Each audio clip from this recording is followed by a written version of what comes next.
Good afternoon from sunny Nairobi. This afternoon, the Kenya Young Professionals Network will be discussing branding yourself. What are the secrets? We all keep on asking ourselves, why personal branding? But we are unsure where to start. This afternoon, we are gladly having Dorie Clark, who is described as a branding expert, to talk to us about branding ourselves and reinventing ourselves. Welcome so much, Dorie. I'm Oh, stepping in for Chrispory, who could be joining us any moment for this. Thank you. yes. Well, thank you so much for having me. I appreciate the chance to talk with you and to other young professionals in Kenya. I think what you're doing in terms of bringing people together and having a conversation about personal branding is really valuable. You had mentioned to me beforehand that one of the big questions is why personal branding is so important now. And I think that we're presented, particularly people outside of the United States, in Africa and beyond, with a really huge opportunity that wasn't there previously. Thanks to the internet now, obviously we're having this Google Plus Hangout. We're talking directly. I know that literally just in the past maybe 2 to 3 years, a significant percentage of the people that I talk to just in my day-to-day life are people across the world, because it was just prohibitively expensive before, and now thanks to easy and free technologies like this, it is just as easy to speak to someone in Nairobi now as it is someone down the street. I had a conference call with somebody in Spain yesterday. So because of that, it really means that we have the opportunity now for people all across the world to get known by other people across the world if we take the right steps and have the initiative to do it. So if you are in Kenya or anywhere else and want to become internationally known, if you want your business to be out there and drawing in customers from around the world, if you want to position yourself as an expert or a thought leader, you now really can do it. I mean, I think about some of the great speakers and thinkers in the United States, like my friend Jay Baer, who lives in Bloomington, Indiana, which is a little tiny small town. My friend Chris Brogan, who lives in a little town, an hour north of Boston. And this is all made possible. I mean, these are world-known experts just living in different places. And the same is true of somebody in Kenya. You don't have to be sitting in the middle of Manhattan like I am right now. You can be creating content and connecting with people from anywhere. And if we harness that opportunity correctly, it means that you can be top of mind. And because we were previously in the era of gatekeepers, and it really was, who do you know and who are you having lunch with at the club in downtown Manhattan, that the doors have been blown open. So what it means, really, if you boil it down, is that if we are conscious about the image we are creating of ourselves in other people's minds, and if we take the time to share ourselves, meaning creating content online, doing things like this, having chats, recording them, sharing them with other people, if we're blogging, if we give others insight into how we think and give them something that really proactively is worth their consuming, not like the television model where we were blasting things at people, but something that is so worthwhile, other people proactively choose to seek it out, then before long they begin saying, who is this person and how can I get more of him or more of her into my life?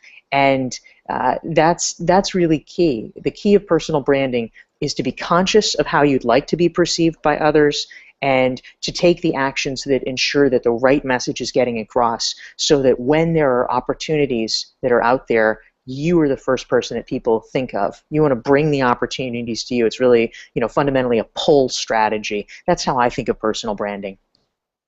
Thank you so much, Dorie, for that very broad introduction to personal branding. You talked about right steps that we have to take. You also Mm. talked about the global village, the global interconnectedness. This presents a challenge and presents an opportunity. One, we are now able to meet globally through the the social media and new media.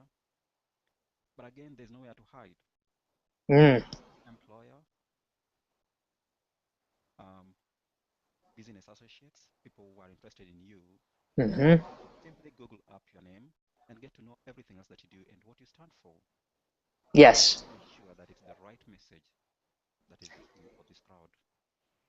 Yeah, I certainly hear a lot of questions about that, and oftentimes a lot of concerns, because we're not used to operating in a perfectly transparent society. For most of us, even 10 years ago, 15 years ago, it was very easy to have a distinct personal life and professional life, and you could really draw a barrier and say, well, that's 9 to 5, and then this is the rest of my life.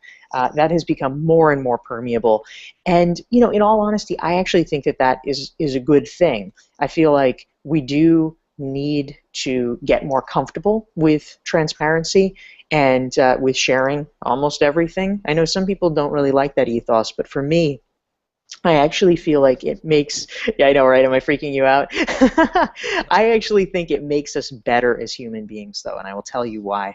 Because I think that, if you think back to the early days of the internet, let's go back to say 1996. When you were online, it really was like the Wild West. People, everybody was anonymous in chat rooms. They would say incredibly mean things. There was even a term for it, which we don't even use now anymore. It was the flame wars. People would flame each other, which basically meant that because you were anonymous online, you could say anything, no matter how mean, no matter how provocative, and you would not face consequences for it. And it meant that human nature just got unleashed in really dangerous ways. And so with the rise of linking your real life identity with your online identity, like people like Mark Zuckerberg have advocated for, there's more accountability. And so I think it makes us nicer, makes us treat people better because we know there are consequences, but also it forces authenticity.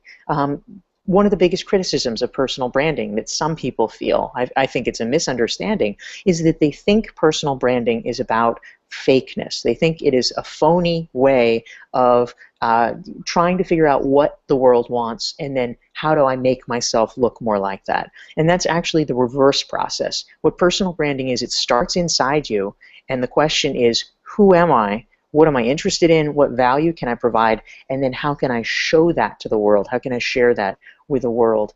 And I think that the more authenticity we have, the more we have people being real rather than trying to adhere to some imagined platonic ideal, the better our world will be. And so I actually like it that we're being spurred to that. Thank you so much for that beautiful answer. I am reminded of Tom Peters, the management Mm-hmm. guru in one of his books, The Sack of Innovation. He tells Mm. the story of how in 1980, Pacey left his job in the US to take up the leadership of the giant Swedish engineering firm ASEA. He inherited a 2,000 person headquarters, and he quickly pruned it to 200 people. Mm. In 1987, uh, ASEA merged with Switzerland's Brown Boveri to create the world's largest electrical engineering firm, ACA Brown Boveri, abbreviated ABB, inheriting Brown Boveri's 4,000 strong headquarters. But 6 months later, the headquarters was down to 200. As of 1998, the headcount had gone down to 140 Mm. from 6,000. Uh, the question this evening is, how are you going to ensure that you are among the 60?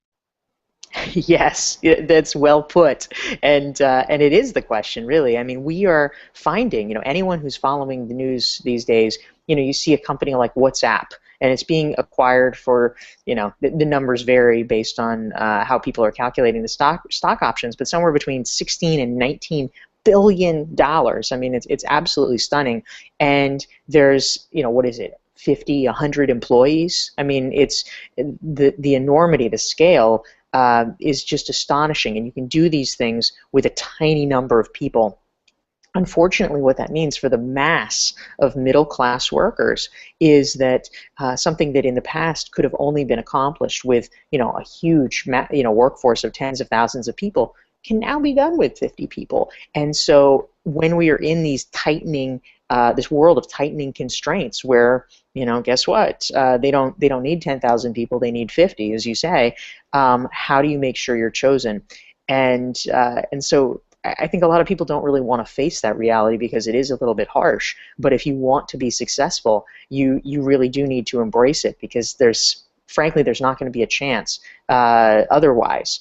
I think many people think that they can hold on to the way that things were done in the past, but it is rapidly going to become obvious that it's not tenable over the long term. So to answer your question, how do you make sure that you're one of the people that survives this, that is able to thrive in the new economy?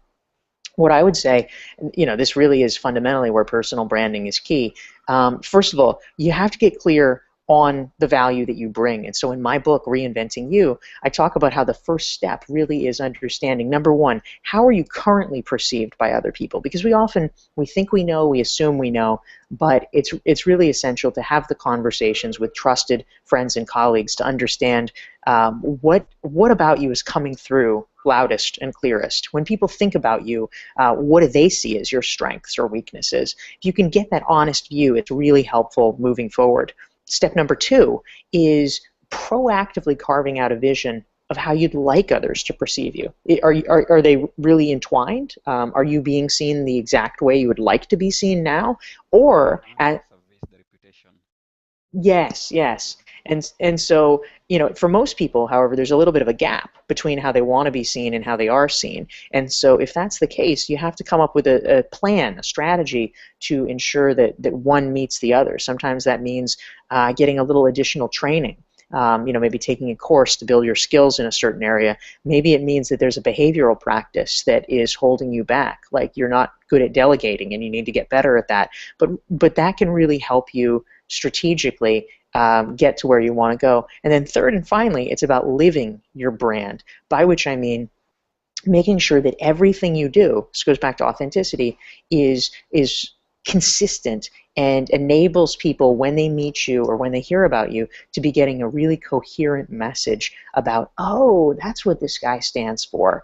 And so that means blogging, it means speaking, it means getting active, it means having a good networking strategy so that you're meeting people and connecting with them in a positive way and spreading your brand so that other people really understand, oh, this person is interesting and exceptional. And when it does come to that question of should you be one of the 50, the answer is definitely yes. Yeah. One of the things we keep on talking about, even as you try doing personal branding, is being passionate about what you do. Yes. I said once that if you're a sweeper, sweep to the glory of God. And then we bring up the story of Dorie Clark, tried at some point and picking up the pieces and reinventing herself. How do you Yes. the person brand of Dorie Clark? Oh, thank you. Well, my personal brand, it's interesting because a lot of people get frustrated or flummoxed at the beginning because they don't know what they want their personal brand to be, and they think that means they're doing something wrong.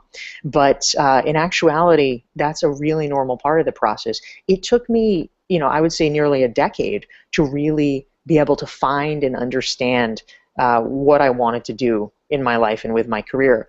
I knew, as many people do, general things that I was interested in. I was interested in news. I was interested in politics. I liked, marketing and business, but I didn't know how the pieces fit together. And I tried a number of different things. I mean, one of the themes of my book, Reinventing You, is the need for professional reinvention, because sometimes your initial plan doesn't work out the way you want. And so I actually started my career as a journalist, and then I lost my job because the industry was collapsing. I then worked on political campaigns, and all my candidates lost. And there were a lot of challenges along the way. So in terms of what I'm doing now, in terms of teaching at business schools, writing business books, giving lectures, that is something that really happened iteratively. It wasn't that, when I was 18 years old, I said, oh, that's what I'm going to do. I didn't have the way to know that. You have to kind of work your way to it. So in terms of what my brand is, I would say that, hopefully, like you were telling me, oh, we have a new guest. Hello, Chris. Hi, Chrispory. How are you? I'm fine, thank you. Sorry for being a bit late, but I'm finally here. That's okay. Welcome. Thanks. There's kind of some loud Thank you so noises much. in the background. I'm not sure if you might happen to have some headphones or anything, but we're hearing a little bit of disturbances back there. Yeah, sure. Would you use the Yeah, headphones? Thank sure. you. Let me get some. Okay, great. But anyway, just to finish up the point that I was making, hopefully my brand now is that that I'm recognized for speaking and talking about personal branding and things like that. But that really comes from the living of my brand that I've been talking about previously, in terms of writing a book about it, in terms of giving many talks about it. You have to really be consistent and not be afraid to put yourself out there, and then that helps spread your brand. Yeah. Thank you so much, Dorie Clark. Sorry Yes. for that slight interruption. Yes. How would you, in a minute, describe Dorie Clark? In a minute. Oh my goodness. You're putting me to the test. Well, one of the things one of the exercises that I prescribe to folks in Reinventing You, just kind of a quick way to get a brand baseline so that you know how you're perceived by others, is what I call the 3-word exercise. And basically that means that you take about half a dozen of your friends or colleagues, and you say to them, if you only had 3 words to be able to describe me, what would they be? And that really forces them to focus. And so I would say, I've actually done this exercise, and maybe actually, yes, thank you. If you can mute that, that would be great, because it's a little loud. But and so I've practiced what I preach, and I do ask my friends this so that I can get a better understanding of who I am. And it's really interesting to get that feedback. I would suggest that other people try it, just so you can begin to get that pulse. But what I've heard from my friends, they tell me, at least in terms of my brand, I've gotten dynamic. I've gotten that, like what you see is what you get with me. I've gotten curious, like curious about the world. And another friend said that I was bright, both in the sense, he said, of being smart, but also being kind of, like maybe a sunny personality. And so those are really nice things to hear, but interesting, because those aren't necessarily the words that I would have chosen. But it seems like if that's what's coming through to other people, that that sort of is the reality of your brand. I think a really crucial distinction is that your brand isn't what you say it is. Your brand isn't what's in your head. Your brand it lives in the minds of other people, and so that's why you have to become conscious of how other people really are perceiving you. Yeah. Thank you so much for taking more than a minute to describe Yes, yes. it's never easy for all of us, but the information you provide to us, the reputation that you need to build up, is pretty important. Yes. Perhaps I would move to another question. Mm. Why did you write the book, Reinventing Yourself, Defining Your Brand, Imagining Your Future? So I wrote the book. I'll give you 2 answers to that. The first one is just that I've always wanted to write a book. It's been a professional goal of mine for a long time, and I do know that from a personal branding perspective, it is one of the best ways to really get your message out into the world. I think things are changing with the way that the book industry and publishing industry is changing. But for anyone out there who's watching this and wants to become known as an expert in their field, a book really is regarded as kind of the gold standard for how to do that. So taking the time to do that can be very powerful. But I'll also say more directly why I wrote Reinventing You is that I had a really varied career. I mentioned a moment ago, I started out as a journalist. I lost my job and had to find something else. Worked in politics. That didn't work. Then I ran a nonprofit. I was a nonprofit executive director. I made a documentary film. And finally, 8 years ago, I started my business as a marketing strategist, which has a lot of facets as well. I do teaching for business schools. I write books. I blog pretty frequently for Forbes and Harvard Business Review and Entrepreneur. So anyone who is watching this and is interested in learning more, they can check things out there. But over time, because I've been able to do those things, I realized that you need to make sure that your personal brand, how you're perceived in the minds of others, keeps up with what your job actually is. Otherwise, if they're not aware of the changes, it's almost like they don't count or they didn't happen. So being mindful of your personal brand as you go through your career is essential. And I wanted to share with others both my experience and the sort of best practices that I learned in dozens of interviews with successful professionals who had reinvented themselves. Thank you so much. Chris is now having a better environment. Chris joins Hey, us Chris. from South Sudan, where he's a public health expert at Comitato Collaborazione Medica. Wow, that's great. Yeah, that works out in South Sudan. So his internet is a little shaky. I don't know whether he can hear us. Chris, are you there?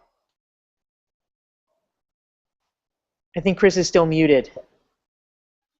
Yeah, I think I'm Chris, are you there? yeah, I'm here. I don't know. Can you hear me? Yes, we can hear Yes. you. Yeah, I can hear Dorie, but yeah. Can you hear me now? Yes, we can. Thank you so much, then, Chris, for coming through. And I know it was very difficult for you to do this at this stage, but karibu sana. We are continuing up with the questions with Dorie Clark, and perhaps you could tell us briefly who you are. Can you hear me first? Yes, we can. Yes, we can hear you. Oh.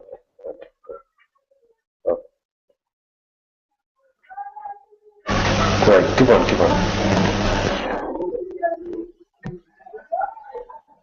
It's so low. Your volume is a bit low. I can't hear you well. I think we are losing Chris. Yeah, it is. It is a little bit of a shaky connection, unfortunately. But Chris, we're glad you're here. Hey. Yeah, so perhaps we'll just continue, though. Now, a question that members of the network asked, Mm-hmm. that would push over to you. Yes. How would a young Kenyan professional, I don't know how young is young Mm. to us, but our network has people below 40 years of age. Mm-hmm. And the question they're asking is, how do they get a seat at the table of international development? Where do they start from? Yes. Yeah, it's really important, and I think it's a valuable question. I would say if you want to get a seat at the table, the first thing to do is to define who else is at the table you want to join. That's the first question. Who is your audience? So I would say if your audience is fellow Kenyan professionals already in the development world, you should start with them and then ask yourself, okay, who do they listen to? Who do they respect? What are they reading? What meetings do they go to? What organizations are they part of? And then how can you insinuate yourself into those areas? So perhaps if everybody that you want to have a connection with is part of the same group, maybe it's a networking group, a chamber of commerce, or something like that. Joining that and getting involved is probably the chief thing that you need to do. If you are, for instance, trying to make yourself known in an international environment so that people outside of Kenya are aware of who you are and your ideas, then perhaps similarly starting with informational interviews so that you can learn more about those folks and what do they read, where do they spend their time. I would imagine that one of the best things that you could begin to do is blogging. I'm a big fan of it. I wrote a piece for Harvard Business Review about a year ago called "If You're Serious About Ideas, Get Serious About Blogging," and I really believe that's crucial because it allows people to see how you think and for you to really articulate your viewpoint in the world. So I would imagine that if you're trying to reach an American or European audience, for instance, and particularly if you were doing international development work, there is a great interest in how people in Africa view these issues. And if you're able to argue cogently and really make your case, then I think a lot of people would be interested in reading that. You could submit it to the blogs that are popular and that are read by your target audience. And before too long, they're going to begin to know your name and then to seek you out and say, even before they do something, they'll say, oh, wow, what does Chris think about this? Or what is, whatever person think about it? And the inquiries start coming to you, which is really powerful. So blogging, social media, things like that are a great way to connect on an even footing with people all across the world. yourself, logging in Yeah, on Google. that's right. That's right. You found me that way. Yeah. And then basically I'll move over to career coaching. Most of Mm-hmm. us are trying to get coaches, and Mm. there's the temptation to look for your role model and make Yes. sure that he or she is your coach. And then Yes. this question, what if Barack Obama is your role model? What if the late Nelson Mandela was, Yes. or the late Mother Teresa was your role model? Mm-hmm. How do you get them from their graves? Bring them up. How do you motivate Yes. you? That's Yes, a realistic thing to do. Get it's tricky. career role models, yes. Right. You absolutely can do it. I mean, one of the best ways to learn from your role models really is to read a lot. To read if they have an autobiography. I mean, Barack Obama has written 2 memoirs.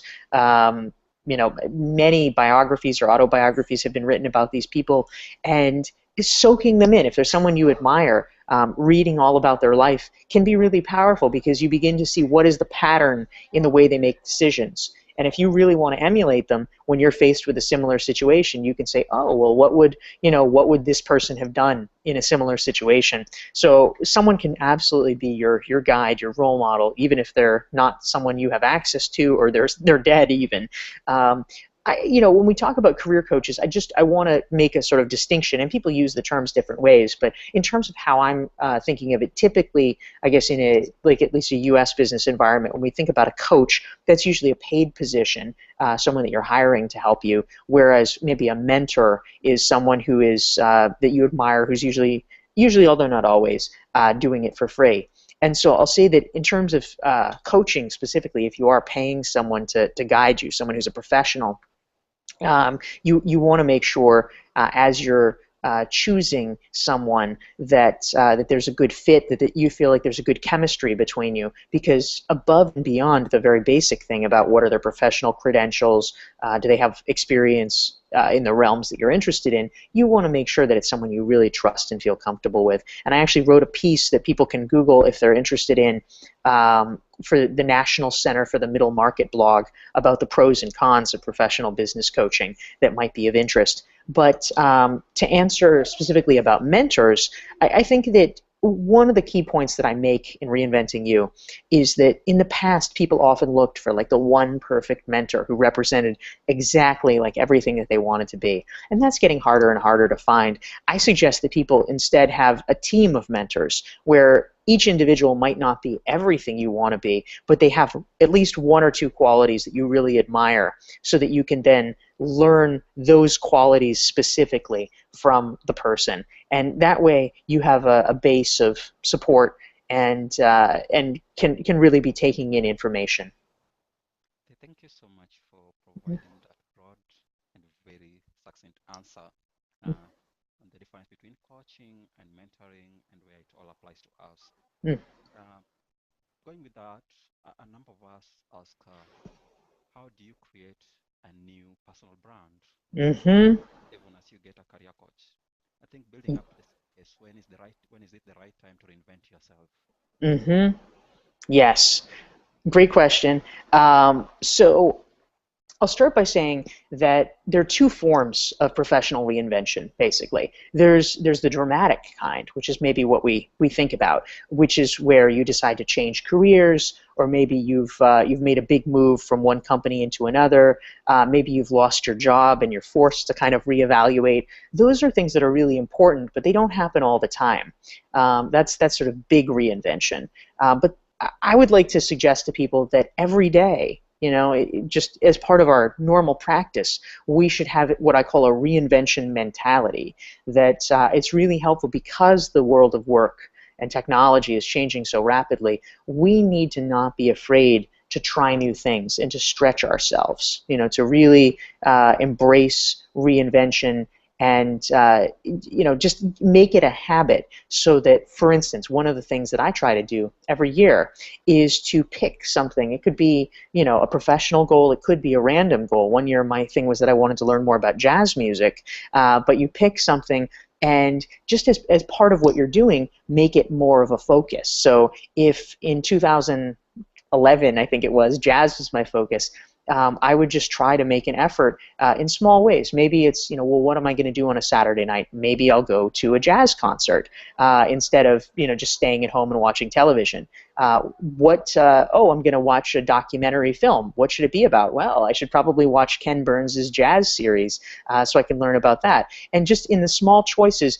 if you focus it, you can really learn. And that's a form of reinvention. It could be, about jazz music. It could be about learning a new computer language. It could be that you really want to be a better manager, and so you read more management books. But I think that those are two pieces. So when is the right time to reinvent yourself? I would say in the small ways every day. In the big ways, it's either when you're forced to, like you change jobs, lose a job, etc., or when you feel that you are no longer growing, no longer fulfilled in your position, and you just decide, what, there should be something more. I'm going to make it happen. To answer part 2 of your question about how do you reinvent yourself, how do you create a new brand, I think it's really critical. It's part of why I wrote my book, because a lot of people, when we talk about personal branding, there's almost an assumption that you could just start and create your brand. But the truth is, everybody already has a brand. They already have a reputation of some kind, and it can be hard to overcome it in some ways if it's a big change. So generally what I suggest is 2 things. The first one is to think of it like a Venn diagram, which some of you may remember from like junior high math. It's the 2 overlapping circles. And the idea is that if you make a really dramatic leap from one place to another, it can freak people out. They don't know what to expect from it, really. So you want to try to find a more subtle pathway to transition. So for instance, if you are a musician and you say, what, I don't want to be a musician anymore, I want to be a businessman. That's great, that's fine, but people might not get that transition. And so if you immediately went into like running a company that sells toasters.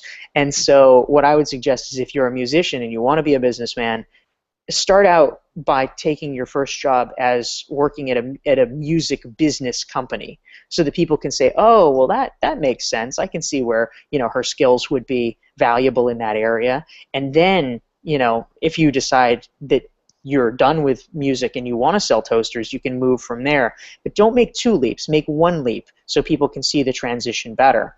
The other thing that I'll say is that sometimes you need to surprise people. You need to kind of kick them out of their complacency so that they're forced to see you in a new way. And so doing something kind of dramatic, taking on a new role, or starting a committee, or saying, what, I'm going to volunteer for this, and people might not have expected you to do that in the past. That's good, because it can kind of force people to reevaluate how they see you.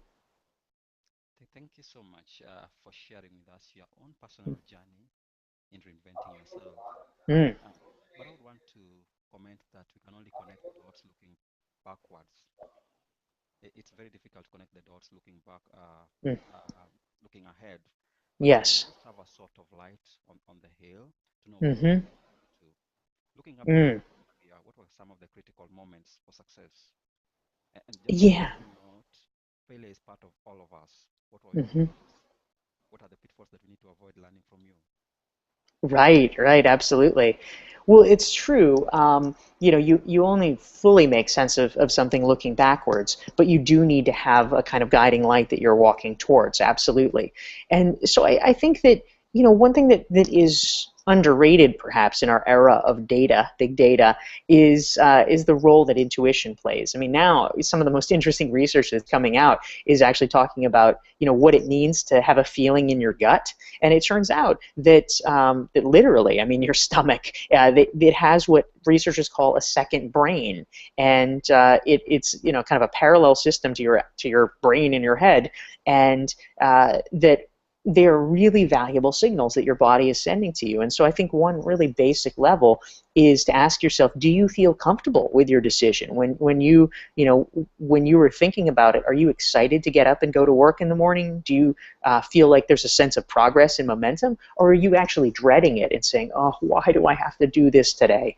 And if it's the latter, that's your second brain speaking to you, and we need to learn to listen to that more. I think that if people are headed in the right direction, even if it's a slow process sometimes, even if it's slower than we want, we intuitively understand that we are going the place we want to go. So that's one key. For me, you oftentimes have to try a lot of things in order to see which opportunities work. So, for instance, if you want to go to graduate school, you don't apply to 1 or 2 graduate schools. You probably apply to 10 graduate schools because you don't know which one is going to take you. And you want to give yourself opportunities. If there's a fellowship or an award that you're applying for, you do it. And sometimes you luck out and sometimes you don't. Just as one example, something that was a little bit random, but I'm excited about, is in December, now about 6 months from now, I'm going to be doing a fellowship at a hotel in Miami Beach, South Beach, Florida, and it's called the Betsy Hotel, and they actually have a writer's fellowship, and they will let you stay for free for a week at their hotel to do writing, and then you give a public talk and blog about your experience. It's kind of random, and I imagine probably that when they created the fellowship, they weren't necessarily thinking that a business author would do it. They were probably thinking it would be more poets or something like that.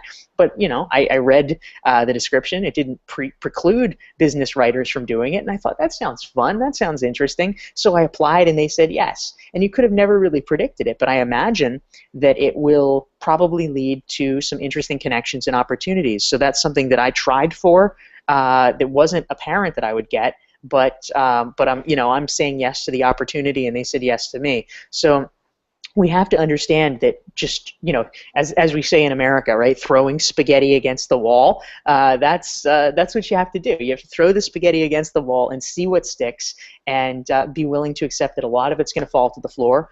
But the things that do stick are going to be the things that shape the course of your life, which is powerful. Thank you so much for that very broad answer again. As we come towards the end of this hangout, we are reminded of what brings us fast to this point.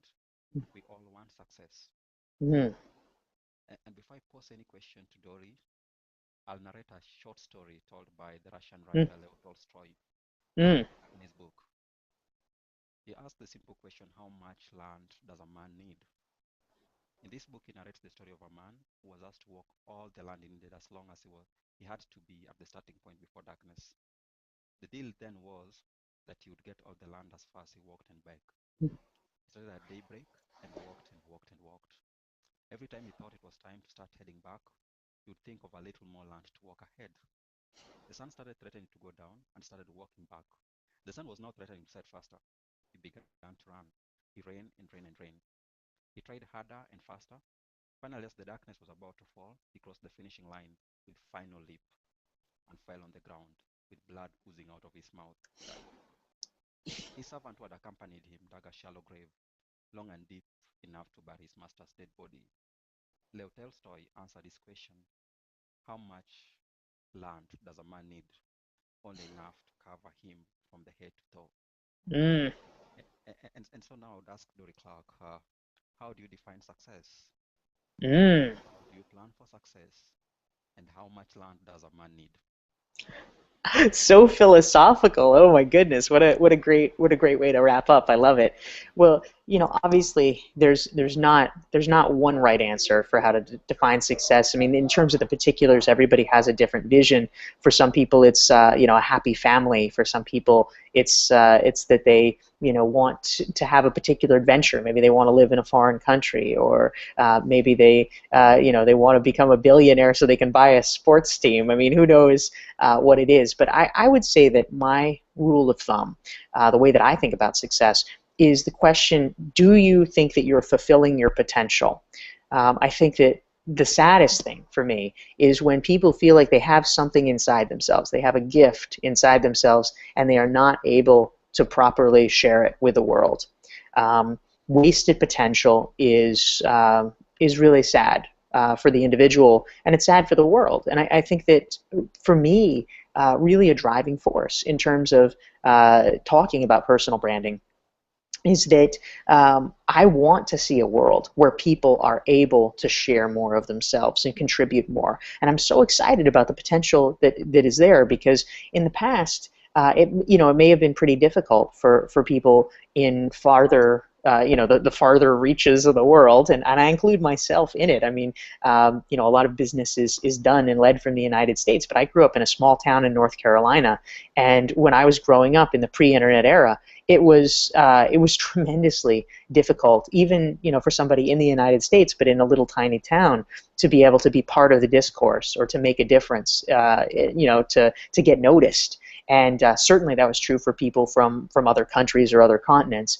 And now the playing field is much more level, and you really have access to being able to do that, to share your gift. And so what I would like to see in terms of each individual's success is for them to say, you know what, here is what I see as my potential in the world, and I am able to give that. I am able to fulfill that. If you do that, I think that's a kind of lasting form of happiness and success. And on that note, we come to the end of our hangout today. I want to thank so much Professor Dorie Clark for taking the time out to speak to us from New York at this early morning, while it's late afternoon in Nairobi. And to my colleague Chrispory Ker, who's joined us from out of Juba in South Sudan, and to all of us who are able to watch this live broadcast. Thank you so much, Dorie. And Thank you for having me.